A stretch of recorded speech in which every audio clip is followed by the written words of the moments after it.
1517년 독일의 한 수도사 마르틴 루터는 어둡고 불안한 신앙의 폭풍 가운데 있었습니다. 그는 수도사로서 하루에도 수십 번씩 참회하고 금식하고 고행하였습니다. 하지만 마음의 평안은 없었습니다. 스스로에게 질문합니다. 나는 정말 구원받은 사람인가? 당시의 로만 카톨릭 교회는 교황 중심의 인본주의 구원관을 가지고 면죄부를 팔면서 헌금통에 동전이 떨어지는 소리가 쨍그랑 날 때 영혼이 연옥에서 천국으로 올라간다고 설교했습니다. 그런 상황에서 루터의 마음은 늘 폭풍 가운데 있었습니다. 과연 인간의 공로와 행위로 구원을 받을 수 있을까? 그때 하나님께서 성령의 조명으로 말씀의 빛을 주셨고 말씀을 펴서 연구하는 중에 오직 의인은 믿음으로 말미암아 살리라. 믿음 때문에 구원받는구나. 인간의 공로와 노력이나 행위가 아니라 전적인 하나님의 선물이구나. 그것을 믿을 때에 구원받구나 깨닫게 됩니다. 이것이 바로 오직 말씀에서 오직 믿음으로 연결되는 오늘의 주제입니다. 종교개혁 주간을 기념해서부터 우리가 한 6주, 7주 정도 교회의 기본 교리, 신앙생활의 베이직, 성도라면 이거 에센스로 알고 있어야 된다라고 이야기하는 그 귀중한 교회의 기둥 같은 교리들을 이야기할 때 오늘 두 번째 시간은 오직 믿음으로, 이 솔라 피데라고 하는 겁니다. 지난주 뭐 했나요? 그거 했죠? 여러분 기억 다 나시죠? 네, 찾아보시고 솔라 스크립투라, 솔라 피데. 피데가 뭐야? 피데기도 아니고 오징어 먹고 싶기도 하고 이런데 솔라 피데, 오직 믿음으로 주님을 향해 걸어가는 교회가 어떤 것인가? 오늘 본문에서 베드로는 역시 폭풍 위에서 물리를 걸으려고 합니다. 자신의 힘으로 걸으려고 합니다. 빠져가기도 합니다. 그런데 예수님이 그에게 어떻게 행하셨습니까? 예수님이 그에게 어떻게 다가오셨고 어떻게 그의 믿음을 일으키셨습니까? 오늘 그것을 통해 우리의 믿음을 돌아보십시다. 내 믿음을 점검하십시다. 나는 과연 오직 믿음으로 주님을 향해 걸어가고 있는 성도인가 교회인가 돌아보고 도전받고 변화되고 순종으로 나아가는 그런 주님의 오직 믿음의 사람들 되시길 주님의 이름으로 축복합니다. 그래서 나누고 싶은 첫 번째는 뭐냐 하면 이 문장 하나하나 어떤 문구를 쓸까 짧게 쓸까 하다가 고민했어요. 그래서 여러분 이걸 필요하다면 적어보시고 묵상하면서 여러분의 삶에 적용해 보시면 좋겠습니다. 첫 번째 믿음은 풍랑 속에서도 다가오시는 예수님을 똑바로 바라보는 영적인 시력입니다. 하나도 나오지 않네요. 다시 불러드릴게요. 믿음은 풍랑 속에서도 다가오시는, 나오네요. 예수님을 똑바로 바라보는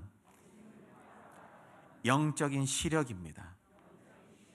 여러분 믿음은 영적인 시력이에요. 어떤 중에? 풍랑 속에서도 내게 다가오시는 예수님을 똑바로 바라보는 영적인 시력. 다 눈이 몇이십니까? 1.0, 0.2일 수도 있지만 어떤 영적인 시력을 가졌습니까? 오늘 본문 이전에 어떤 일이 있었냐? 예수님께서 오병이어의 기적을 행하십니다. 숫자로서는 남녀 다 합치면 한 2만 명쯤 되었을 텐데 그들에게 떡과 물고기를 먹이고도 남는 기적을 베푸셨습니다.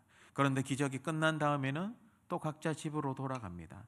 늦은 오후에서 해질녘 좀 되었을 때 또 각자 집으로 돌아갈 때 예수님도 제자들을 재촉해서 먼저 건너가 있어라, 선발대로 가 있어라, 나는 사역을 마치고 주님께 기도의 시간을 갖고 뒤늦게 합류할 테니. 사역을 마치고 꼭 기도하셨던 예수님.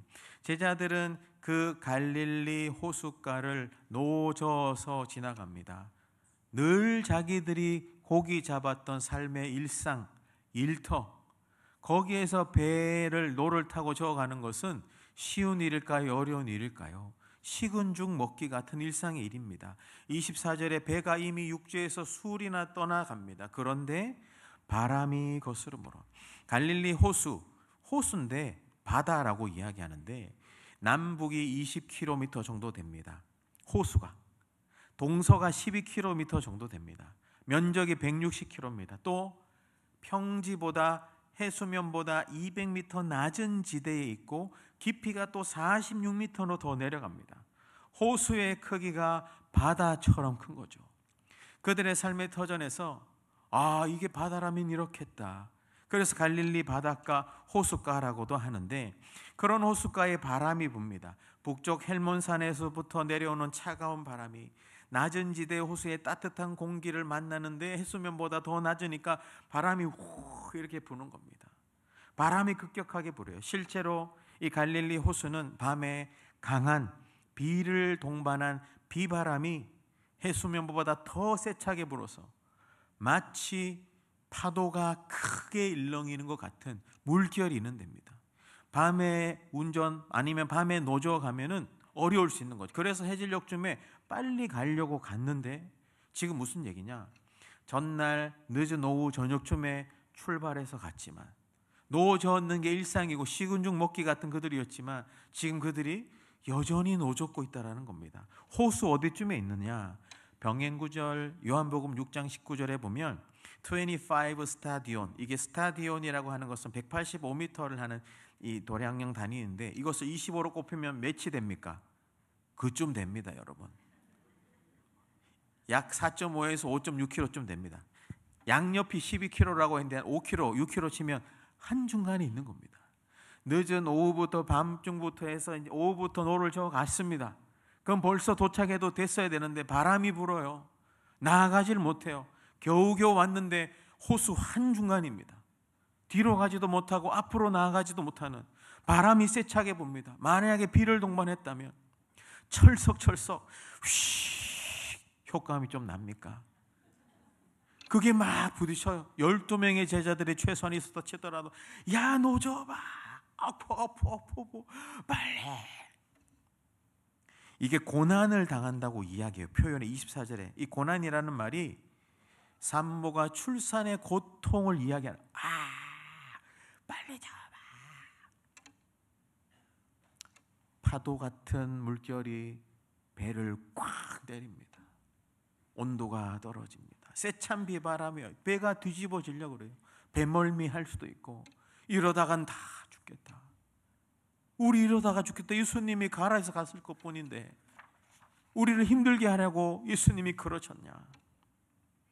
노적기의 베테랑인 어부들이 극도의 무서움과 공포, 두려움 속에서 사투를 벌이고 있는 겁니다. 그런데 이 두려움보다 더 두려운 일이 눈앞에 펼쳐집니다. 25절에 보니까 밤 사경에, 당시 예수님 당시 유대 사회는 밤을 4경으로 나눕니다. 1경은 6시부터 9시, 2경은 9시부터 12시, 3경은 12시부터 3시, 4경은 새벽 3시부터 6시입니다.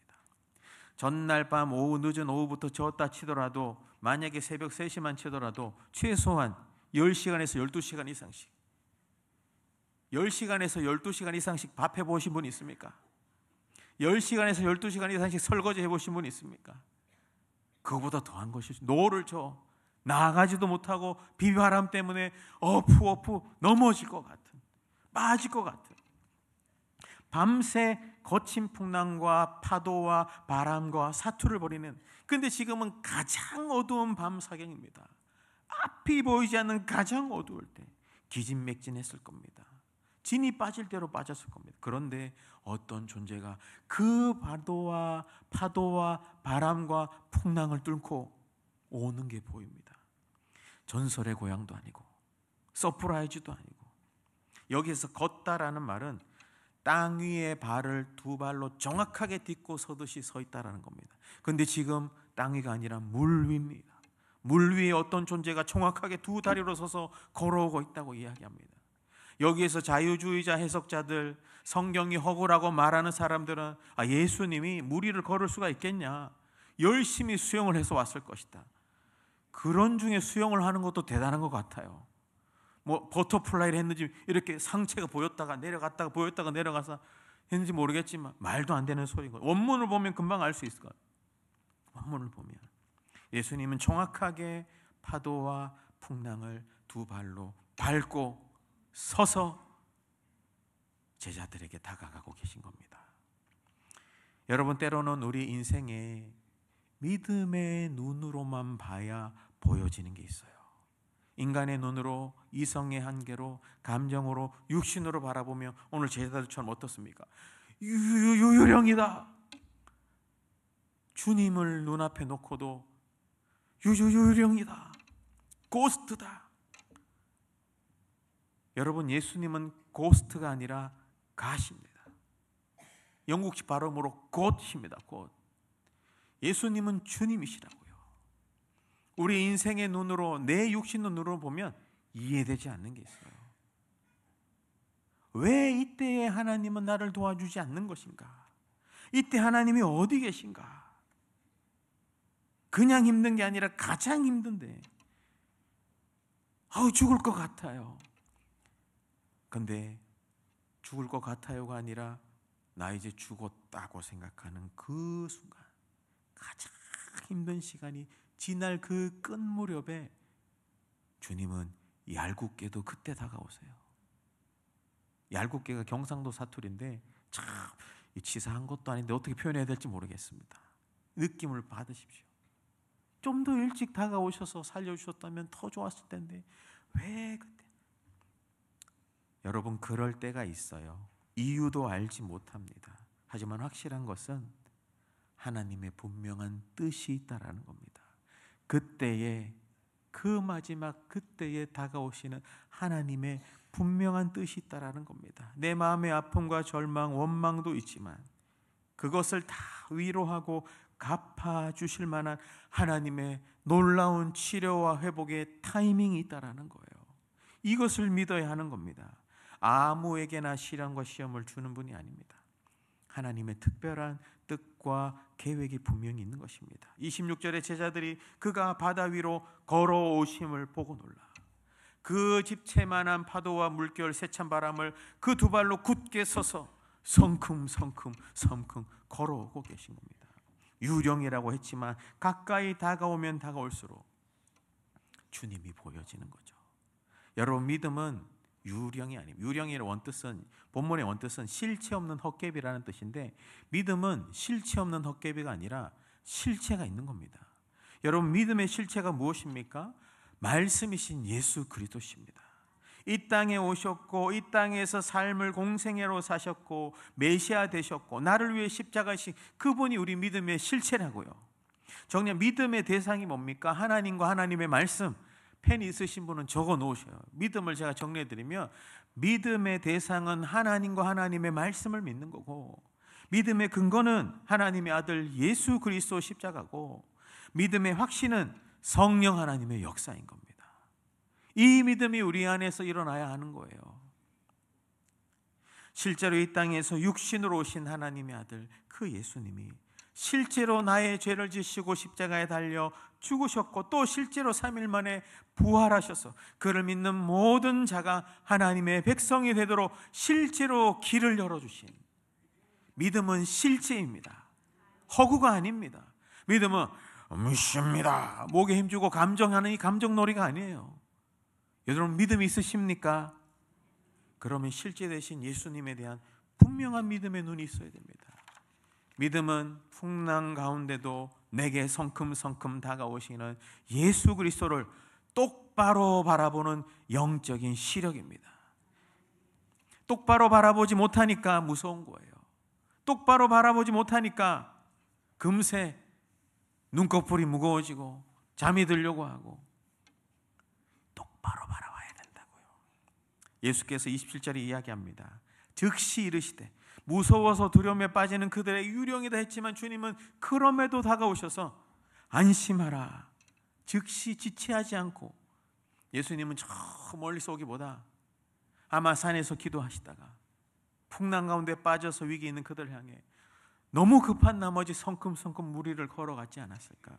즉시 안심하라, 용기를 갖고 담대해라, 위로받고 이제 즐거워해라, 이런 뜻입니다.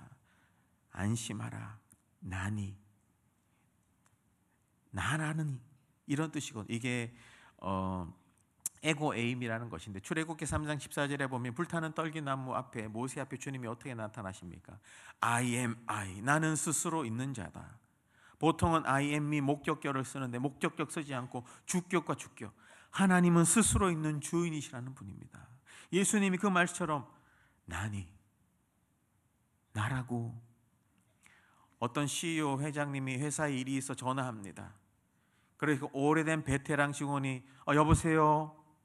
회장님이 어떤 말 할까요? 저는 누구누구 회사의 CEO 누구누구 하지 않습니다. 난데. 철없는 갓 입사한 사람은 그럼 누구신데요? 그러면 심할서 써야 됩니다. 나라니까. 난데. 풍랑 같은 파도 같은 빠져가는 여러분에게 여러분의 그 인생을 붙드시는 분이 나라니까. 불안하고 의심 많은 인생 가운데 성큼성큼 그 파도를 밟고 오셔서 능히 우리를 건지시는 분이 나라니까. 나야 나. 오늘 밤 주인공은 나야 나. 여러분의 인생을 건지시는 분은 하나님이십니다. 예수님이세요. 그분이 내가 너를 건지는 분이야. 두렵니? 겁나니? 물에 빠져가니? 내가 왔잖아. 내가 너에게 왔잖아. 나니 두려워하지 말라. 겁내지도 말라. 놀라지도 말라. 여러분, 우리들은 인생을 살아가면서 풍랑이는 바다 같은 그런 상황들을 마주할 때가 많습니다. 그럴 때 우리는 두려움에 빠질 수 있죠. 하지만 그때도 우리가 가져야 될 건 뭡니까? 그런 풍랑을 밟고 내게 다가오시는 그 예수님을 똑바로 바라보는 영적인 시력이 있으시길 축복합니다. 여러분, 이 믿음이 있어야 돼요. 그렇다고 해서 이 믿음이 구원의 근거가 되냐, 원인이 되냐, 그렇진 않아요. 믿음은 구원의 원인이 아니에요. 믿음이 원인입니까? 믿음 때문에 구원받습니까? 아닙니다. 웨스터민스터 신앙고백서 11장 2항에 보면 믿음은 칭의의 도구다. 믿음은 칭의의 유일한 조건이 아니라 그리스도와 그의 일을 받아들이는 수단이다. 여러분, 무슨 말입니까? 믿음은 구원받게 하는 도구라는 겁니다. 내가 믿어서 구원받는 게 아니라 믿음의 실체 되신 그분이 내게 믿게 은혜 주셔서 믿음도 믿게 되어지는 거라고 했지 않습니까?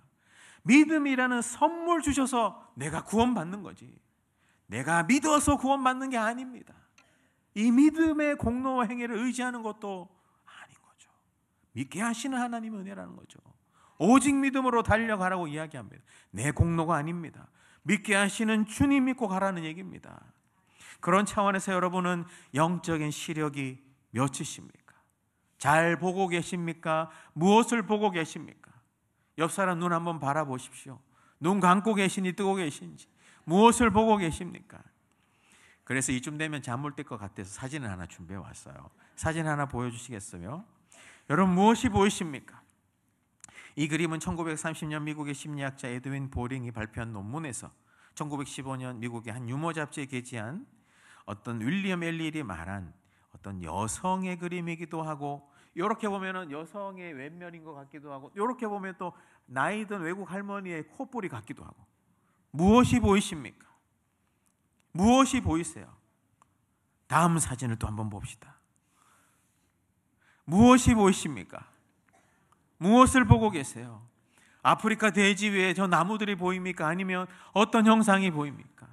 여러분, 무엇을 보고 계십니까? 다시 저를 보여주십시오. 여러분은 여러분이 만나는 모든 상황에서 무엇을 보고 계십니까? 염려를 보고 계십니까? 불안을 보고 계십니까? 환경을 보고 계십니까? 아니면 그 환경을 밟고 다가오시는 예수님을 보고 계십니까? 믿음은 풍랑 가운데도 내게 풍랑을 밟고 다가오시는 그 예수님을 똑바로 바라보는 영적인 시력입니다. 여러분, 이 믿음의 눈이 여러분 가운데 다 뜨여졌길, 뜨이지길 주 예수 그리스도 이름으로 축원합니다. 이 믿음의 눈을 떠다라면 두 번째 나누고 싶은 것은 뭐냐? 믿음은 불안하고 두려울 때도 주님의 말씀을 신뢰함으로 한 걸음 내딛는 순종입니다. 안 나오니까 한 번 더 이야기할게요. 믿음은 불안하고 두려울 때도 주님의 말씀을 신뢰하며 한 걸음 내딛는 순종. 이 문구 하나하나 적을 때 고민 진짜 많이. 믿음은 순종입니다 하면 끝이지만, 믿음은 불안하고 두려울 때도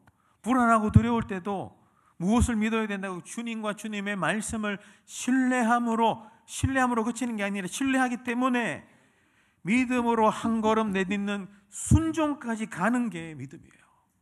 여러분, 믿음은 순종까지 가야 돼요. 믿습니다 하고 안 움직이면 믿음이 아니에요. 제가 늘 이야기했죠. 믿음은 신뢰 분의 순종이다. 분모가 0이면 분자가 아무리 100이라도 0이에요. 신뢰하는 게 빵점이면 순종이 몇 개 있어도 빵점이고, 신뢰하는 마음은 넘치는데 순종하는 게 하나도 없으면 이것도 빵점입니다.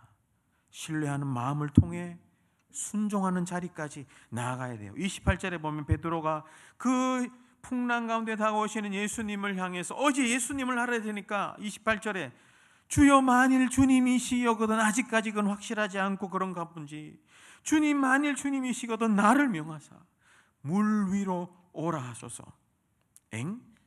주님이면 감사로 맞이하면 될 거지. 왜 물 위를 걸으려고 하죠? 어떤 의도로 걸으려고 하는지, 자신을 뭔가 돋보이려고 튀려고 하는지는 알 수 없지만, 그 마음의 의도와 요구는 말하지 않은 채 그 베드로의 요구에 예수님은 단 한마디 말씀하십니다. 오라, 오라. 이 오라는 예수님의 말씀을 듣고 베드로가 한 걸음 내딛습니다. 풍랑치는 속에서 배에서 제자들이 베드로 위험해. 한 걸음 더 떨면서 뜩 잡고, 아직까지는 배를 잡고 있겠죠. 빠질까 안 빠질까. 한 손을 놓습니다. 서 있는 거예요.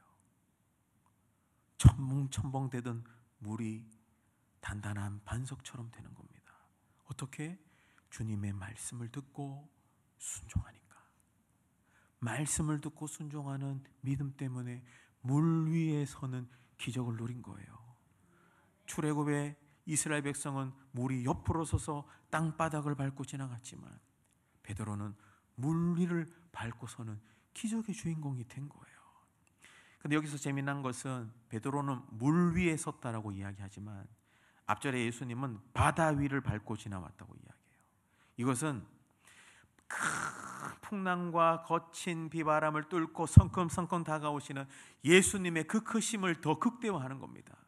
그 예수님의 말씀을 믿고 이제 아기 같은 믿음으로 한 걸음 물 위에 이제 서는 겁니다. 물 위에.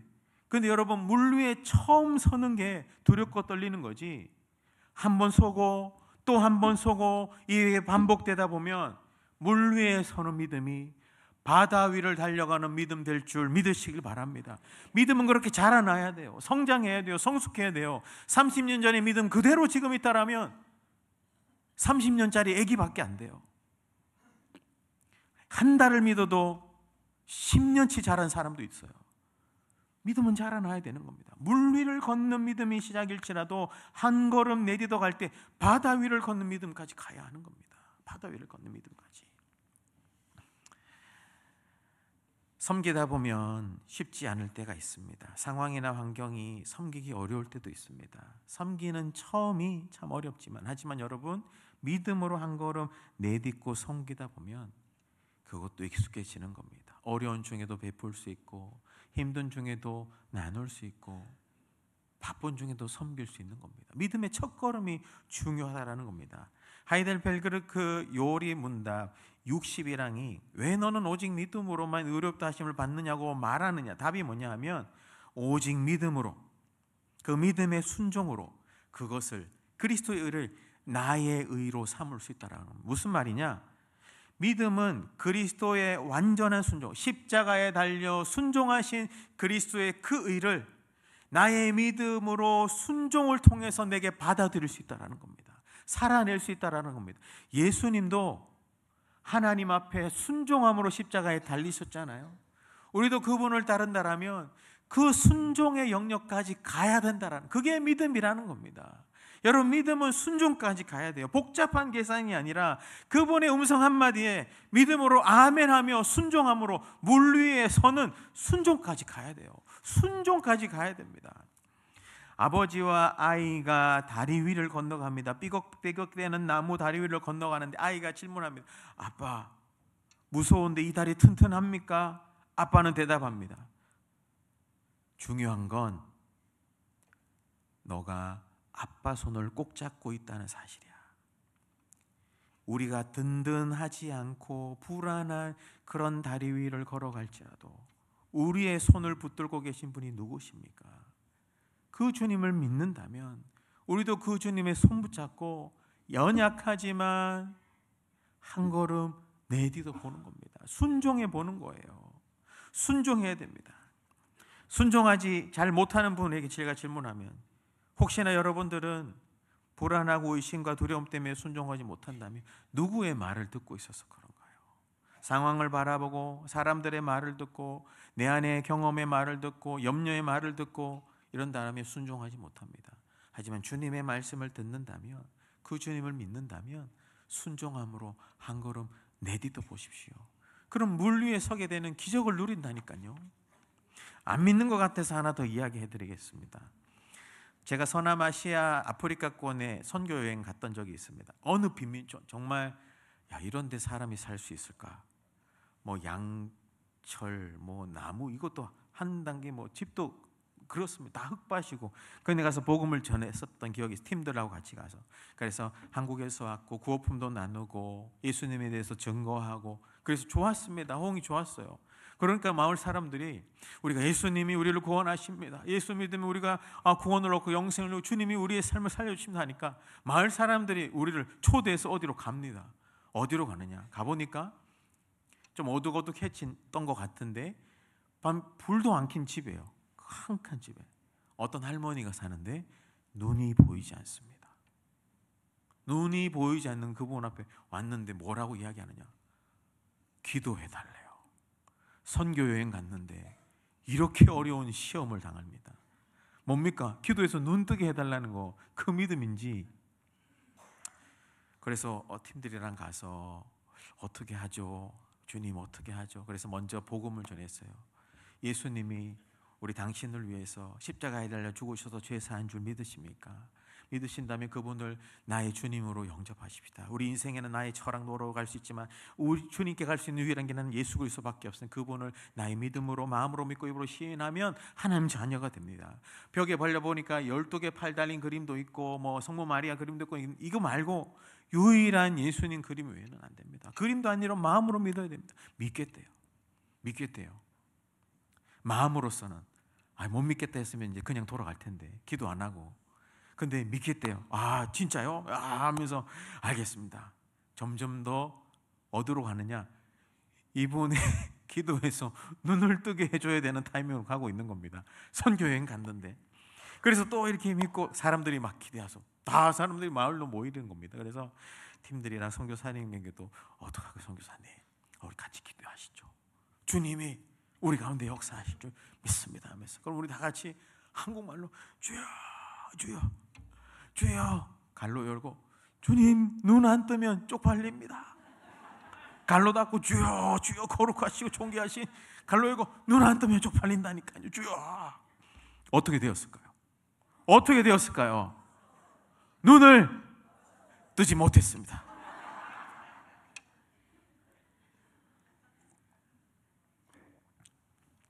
그래서 이제 선물도 주고 그래도 또 예수님 믿었으니까 한 번 더 기도해 드리고 선교사님이 잘 마무리하고 버스를 타고 돌아오는 내내 찝찝했어요. 주님 눈 떴으면 오늘 하나님께 영광. 눈 떴으면 비행기를 타고 한국에 돌아왔어요. 시간이 지나서 그 선교사님에게 다시 전화가 왔습니다. 그때 잘 다녀가셨어요. 네, 잘 지내시죠? 그때 가서 기도했던 그 여성분 기억나시죠? 알죠. 어떻게 됐어요? 눈 떴어요? 눈 뜨지 않았습니다. 근데 그때 팀들이 복음을 전하고 돌아간 이후부터 늘 밤에 불 켜도 보이지 않으니까 늘 불 끄고 살던 사람이 불을 켜면서 살고 늘 우울에 빠져 있고 다른 사람 손잡고 가야 가는 그런 사람이 동네 마을 사람들 그 어려운 상황인데 예수님 믿으니까 행복하다고, 예수님 믿으니까 행복하다고 교회로 가고, 그분 때문에, 그 할머니 때문에 믿지 않는 사람들도 야, 눈도 안 뜬 저 사람이 어떻게 삶이 바뀌었나, 뺑긋뺑긋 웃고 다니면서 아름답다고 그러고 찬양, 그분 때문에 사람들이 주님 앞에 돌아왔다고. 제가 그 얘기를 들으면서 제 생각에는 눈 떴으면, 눈이 떠지는 게 기적이라 여겼지만 하나님은 그분의 마음에 믿음의 눈을 뜨게 하신 줄 믿습니다. 여러분, 진짜 기적은 죄인인 내가 예수 믿고 구원에 눈 뜨는 것입니다. 다른 거 치유 이런 거 다 사인인 겁니다. 그런 것도 있으면 좋겠어. 저도 기도하고 있어요. 손 대는 것마다 낫게 해주세요 주님, 기도하고 있습니다. 사랑하는 여러분, 오늘 여러분은 주님을 향해 똑바로 바라보는 믿음이 있으십니까? 그 믿음이 있다면 주님을 신뢰함으로 그 말씀에 의지하여 한 걸음 내딛는 순종까지 나아가야 됩니다. 불안하고 두렵고 힘들 때라도, 눈이 안 뜨더라도 기도까지, 믿음의 자리까지, 순종까지 나아가야 합니다. 여러분, 그리스도의 말씀을 들으시길 바랍니다. 그리스도를 믿으시길 바랍니다. 그리고 순종하시길 바랍니다. 그렇게 될 때 철렁철렁한 물이 단단한 반석이 되는 기적을 누리실 줄 믿습니다. 마지막 세 번째 나누고 싶은 건 뭐냐? 믿음은 영적 시력이라고 했고 순종까지 나아가야 된다고 했고, 세 번째는 믿음은 의심에 빠질 때에도, 내가 의심에 빠질 때에도 내게 손 내밀어 나를 붙잡으실 그 주님을 나도 언제든지 어떤 상황이든지 힘들어도 예배합니다 결단하는 용기입니다. 믿음은 용기예요. 어떤 용기? 내가 의심에 빠질 때에도, 의심에 빠져 있는데도 내게 손 내밀어 나를 그 물에서 건지실 그 주님을 내가 예배하겠습니다. 실패했더라도 또 예배하겠습니다. 다시는 용기라고요. 30절에 보면 여기까지 끝났으면 좋을 텐데 베드로가 물 위에서 걷다가 주님께로 걸어갑니다. 쩔렁쩔렁 걸어갑니다.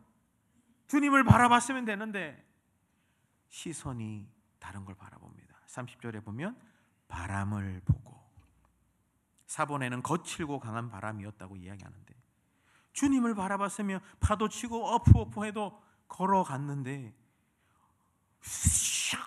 바람 불고 막 파도 치고 하니까 바람 보니까 이내 무서운 거죠. 치르카트 그 바다에서 뭔가 막지 뭐 확 올라올 것 같고 빠질 것 같고, 두 손 놨는데 빠지면 어떡하지? 여러분, 상황과 환경을 보면 우리는 이내 믿음의 눈이 감겨질 수 있어요. 사람을 보면, 내 문제를 보면, 아픔을 보면 이내 믿음의 영적인 시력을 또 잊어버릴지 몰라요. 하지만 여러분, 바람을 보고 무서워 빠질지라도, 오늘 여러분이 하는 얘기 잘 들으세요. 믿음의 눈 뜨세요. 이것보다, 이 첫 번째 얘기지만, 바람을 보고 믿음의 시력을 빼앗겼을 때도 예수님이 뭐 하고 계시냐고요. 베드로가 소리칩니다. 주여 구원해 주세요. 구원해 주세요. 꼴랑꼴랑 할 때 의심에 빠져 있는 베드로가 자신의 믿음으로 살아난 게 아니라 물에 꼴꼴꼴꼴 빨려가는 그 베드로에게 누가 손 내미셨습니까? 예수님이 즉시, 31절에 즉시 성큼성큼 다가와 즉시 손 내밀어 즉시 그를 붙잡으시며 그를 물에서 건져주신 거예요. 여러분, 이게 우리에게 소망이 됩니다. 목사님, 저는 의심이 많고 두렵고 그래요. 당연합니다. 그게 사람이에요. 또 넘어질 수 있지만 그럼에도 불구하고 또 넘어질지라도 또 즉시 달려가 또 손 내밀어 또 여러분을 건지실 또 예수님이 있다고요. 예수님이 또 건지실 거예요. 또 찾아오실 거예요. 주의 이름을 부르십시오. 누구든지 주의 이름을 부르는 자는 구원을 얻으리라. 하지만 예수님은 건져주실 뿐만 아니라 우리의 믿음의 성장을 위해 깨닫게 하시죠. 믿음이 작은 자요, 나를 바라봐라고 했잖아. 나라고 했잖아. 너의 인생 붙들고 너의 인생 책임지는 자 나라고 했잖아. 다른 거 바라보지 말고. 왜 이렇게 믿음이 작니? 왜 의심했니? 방향을 돌이키다라는 거거든요. 왜 의심했니? 질책이 아니라 믿음을 더 굳건히 하기 위해서. 여러분, 믿음은 향상성이 있어야 됩니다. 내가 처음 주님을 신실하게 바라봤다면 할 수 있으면 일관되게 주님을 앙망하고 소망하며 바라보는, 마치 영적의 믿음의 페이스를 유지해야 되는 거예요. 마라톤 선수가 자기 페이스를 유지해야 되듯이 믿음의 페이스를 유지해야 돼요. 그게 뭐냐? 예배라는 겁니다. 믿음이 떨어질 때쯤에 우리가 왜 3일 예배가 있습니까? 기도가 떨어질 때쯤에 왜 우리가 금요 철야 기도회가 있습니까? 내년도에는 또 이름도 바뀔 것 같습니다만 또 한 주간의 삶 가운데 왜 우리가 주일 예배가 있습니까? 6일 열심히 일하고 7일 안식하며 온전히 주님 앞에 예배하는 거, 믿음의 페이스가 떨어지지 않기 위해서, 믿음의 눈이 멀지 않기 위해서, 순종의 걸음이 더디지 않고 굳어지지 않기 위해서, 오히려 단단하게 굳은 물이 아니라 반석 위에 서서 걸어가는 하나님의 믿음의 사람 되라고.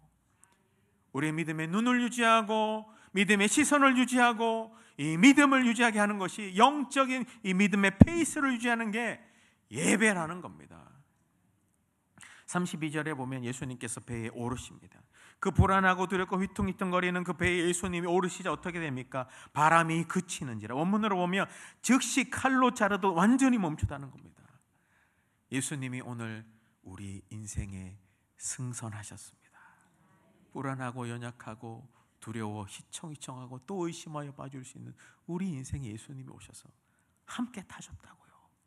이제는 더 이상 우리 인생호의 선장이 우리가 아닙니다. 우리 캡틴이 내가 아니라 주님이십니다. 예수님이세요. 그 예수님 앞에 모든 파도도 잠잠게 될 줄 믿습니다. 그저 33절에 배에 있는 사람들이 다 예수께 절합니다. 이 절하다가 예배하다는 뜻, 프로스키네요. 마치 개가 주인 앞에 납작 엎드려 할 듯이 주님 앞에 납작 엎드려 예배하는 겁니다. 여러분, 믿음의 끝자락에는 반드시 예배가 회복됩니다. 예배 회복의 자리에 있는 사람이 믿음의 사람이라는 겁니다. 이분이 진실로 하나님의 아들입니다. 내 믿음 때문이 아니라 그 주님 때문에 나의 영적인 시력을 갖고 순종까지 나아가며 내가 연약하여 죄의 물에 빠져 의심에 빠질지라도 다가와 손 내밀어 나를 건지시는 그 주님을 언제 어디서든지 예배하겠습니다 하는 용기. 예배가 중요합니다, 여러분. 내년도에 우리 교회의 모든 예배 초점도 예배라고 말씀드렸지 않습니까? 예배로 등불 밝히는 교회가 내년도 표회가 될 가능성이 아주 높습니다. 3주 동안 기도하고 4가지 중 기도하지만 이게 제일 마음이 많이 갑니다. 예배라는 등불을 우리가 밝힌다면 이 주변에 그 등불 보고 또 영혼들이 오지 않겠습니까? 우리 자녀들이 그 빛을 보고 오지 않겠습니까? 여러분 가 있는 그 직장에서 또 예배라는 등불을 밝힌다면 그곳이 등경위의 불 때문에 밝아지지 않겠습니까? 말씀을 정리하겠습니다.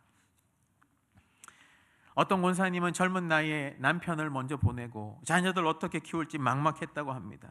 고된 하루 노동이라고 해야 아들 먹여 살리지. 그 과정에 예수 믿고 교회 가서 기도하게 되었대요. 하루에 고된 일을 마치고 예배당에 와서 부르짖는 것밖에 할 수 없었대요. 주님 살려주세요.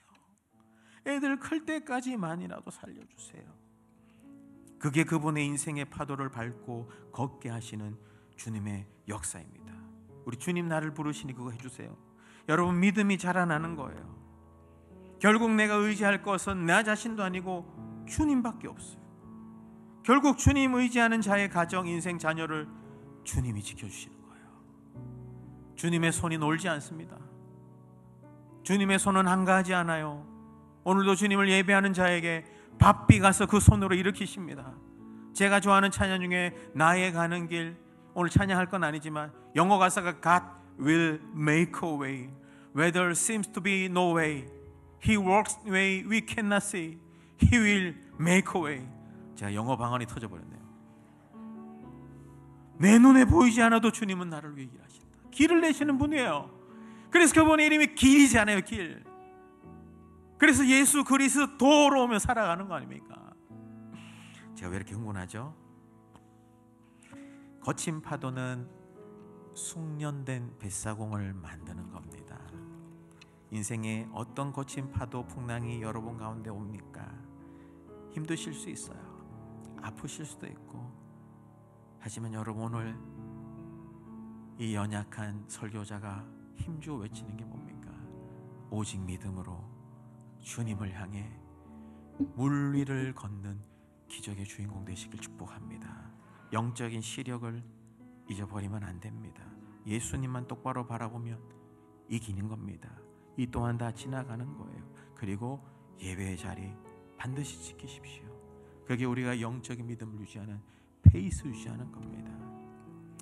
나를 향해 오늘도 다가오시고 성큼성큼 다가오시고 손 내밀어 건지시는 그 예수님을 끝까지 오직 믿음으로 붙잡고 주님을 향해 우리 저 천국까지 모두 걸어가시는 주님의 모든 성도님들, 우리 교회 되길 주 예수 그리스도 이름으로 축원합니다.